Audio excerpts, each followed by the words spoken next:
Hello viewers and welcome to a new edition from our program Body and Soul. In today's edition we are going to talk about a very interesting topic, which is telepathy. What is telepathy?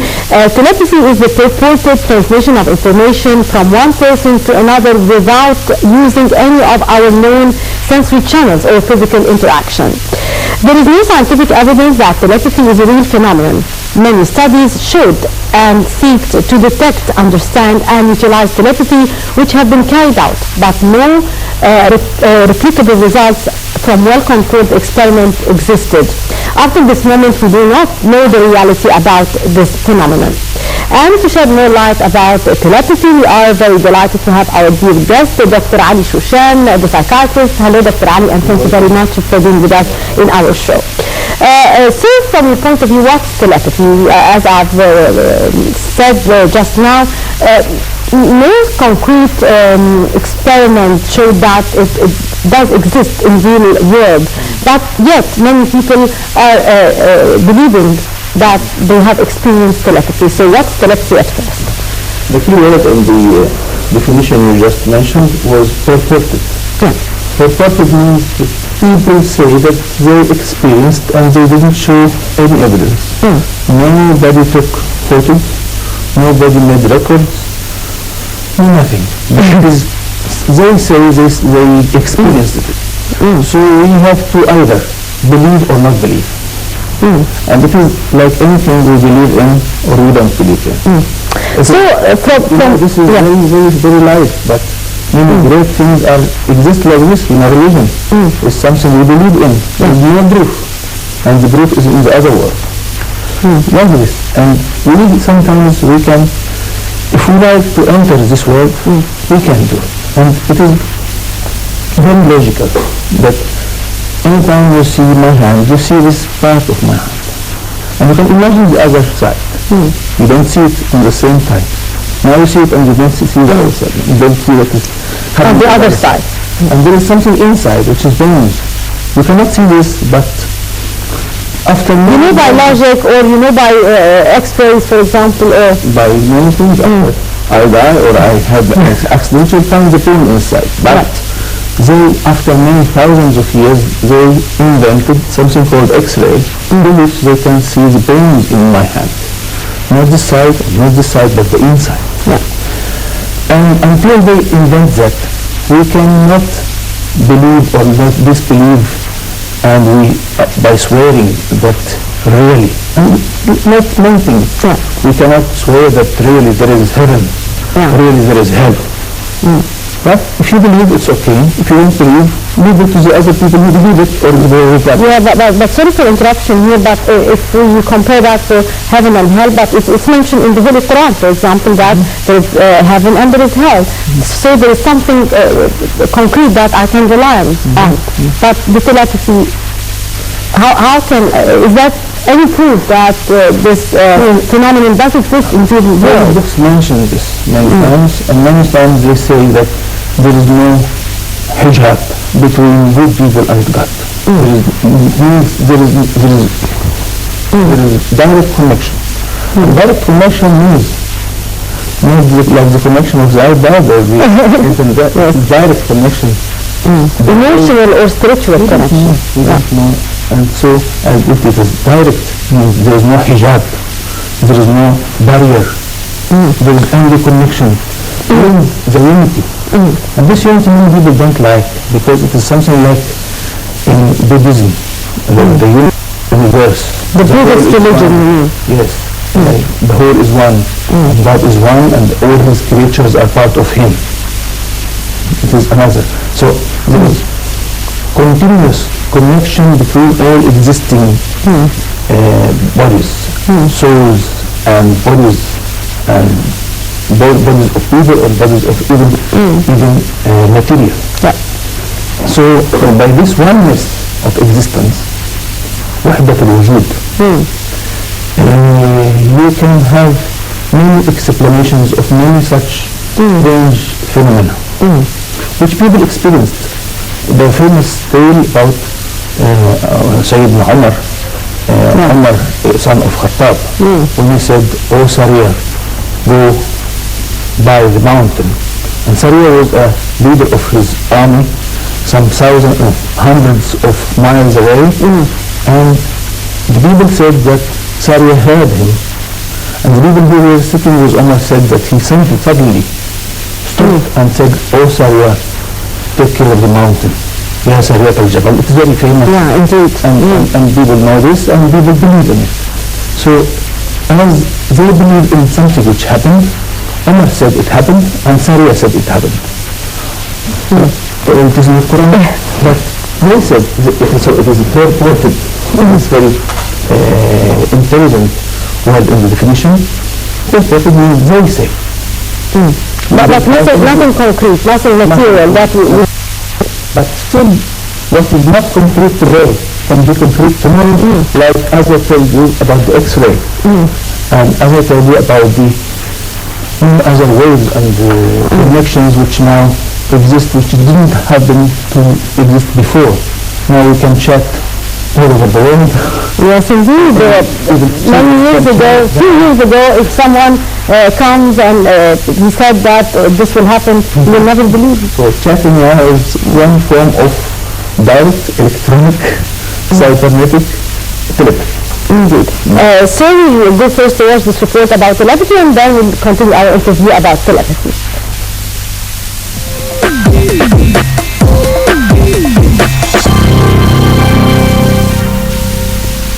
Telepathy describes receiving thoughts or feelings from another person over distance without using one of the 5 typical senses of sight, sound, touch, taste, or smell. It is more likely to happen between people who have an existing close relationship. Twins often say that they can sense each other's feelings no matter what the distance between them. They seem to have an automatic birth link. It is possible, though, to have this means of communication with anyone. A telepathetic relationship is born from the concept that all beings originate from the same source. Some call this a spiritual source, others a natural source, and others a universal force. Proponents say everyone is born with a telepathic gift. It is learning how to use this gift that prevents many people from being able to communicate in this way. Lack of awareness, skepticism, and general societal views are often big factors in people working out this special intuitive ability. Some cultures openly acknowledge communication in this way. For example, the Japanese, who have a word to describe this special relationship and oneness between lovers that is born from telepathic understanding. A relaxed state greatly increases telepathic powers. Meditation can help to relax the mind and body and make you more receptive to receiving and sending telepathic communications. It also assists with ridding your mind of unwanted and unnecessary thoughts. Good health and well-being is beneficial to effective communication. Everything is weaker when you are sick, including the ability to project thoughts and feelings. Communications can be received by way of feelings, emotions, thoughts, images, and desires. Some people can communicate telepathically when dreaming. On the other hand, there are skeptics. They say there is no scientific evidence that telepathy is a real phenomenon. They say that many studies seeking to detect, understand, and utilize telepathy have been carried out, but no replicable results from well-controlled experiments exist.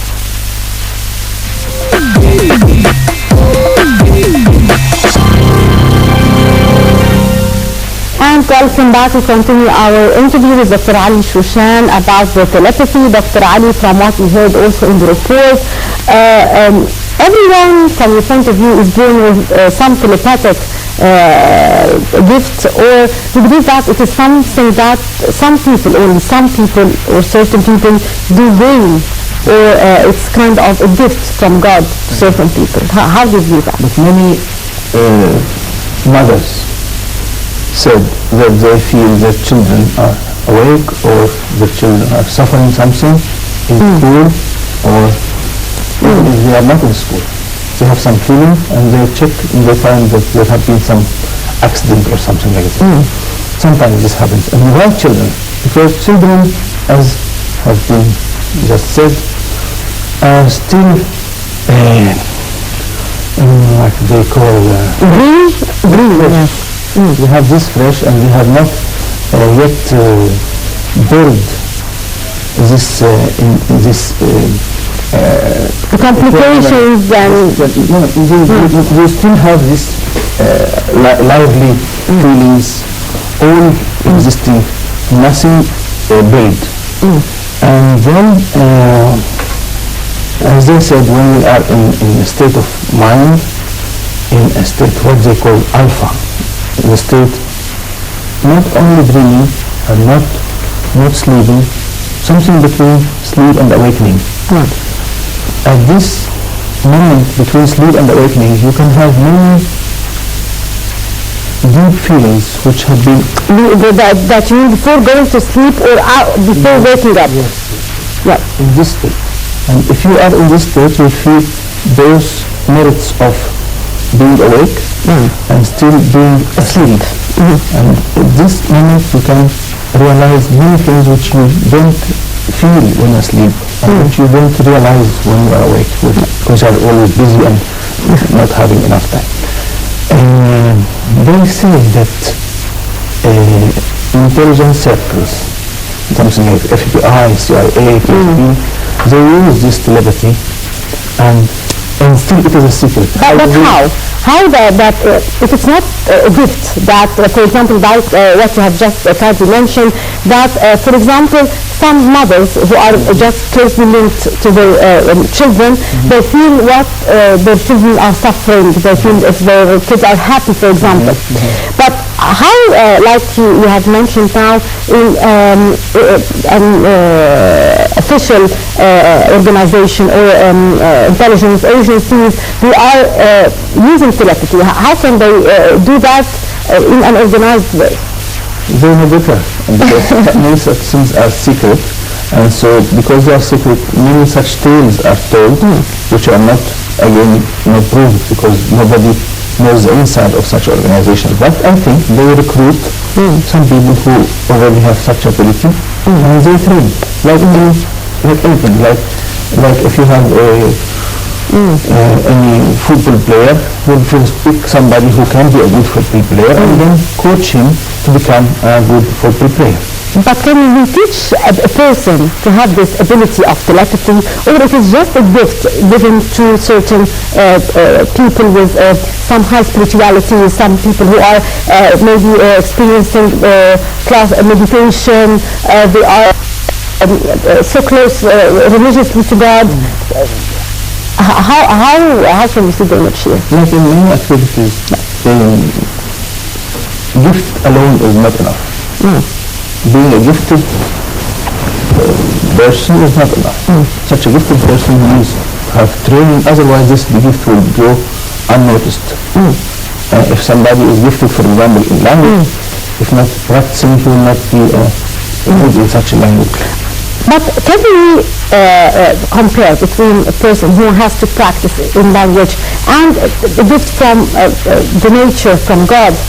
How can we experience or how can we train ourselves in telepathy, for example? How could it be done? And is it easy? It is not easy. It is like in the circus. How can we train an acrobat? First, he can be quite complicated match. It is a little bit complicated. Sometimes it has something genetic. Like in a circus, he can be from a family who has this genius, and then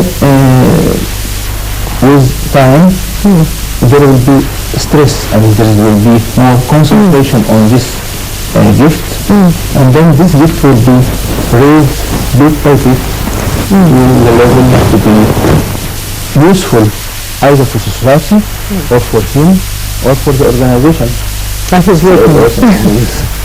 Indeed. Certainly say that certain people just said that they have experienced that phenomenon of telepathy with their kids, with people that they might not even know. So do you believe that telepathy is an experience which could take place between people who are only close to each other, between a mother and son, between brothers and sisters, close family members, or it could happen with someone that I don't have a blood relation with? Not even a spouse, maybe, because they might have close relation between the husband and wife, for example. Existing entities all have this common existence. So because they exist together, there will be a relation, either we want it or not, between this paper and this pen, and the pen and the paper, and the paper and me, and me and you, and me and the cameras. And there is this relation. We should not first have blood relation. And blood relation is not the only relation in existence. Many non-blood relations are more important. And you know, all the people, we are all كل آدم وآدم. We are all from one origin. Not only human beings, even existing beings. We are all biological creatures.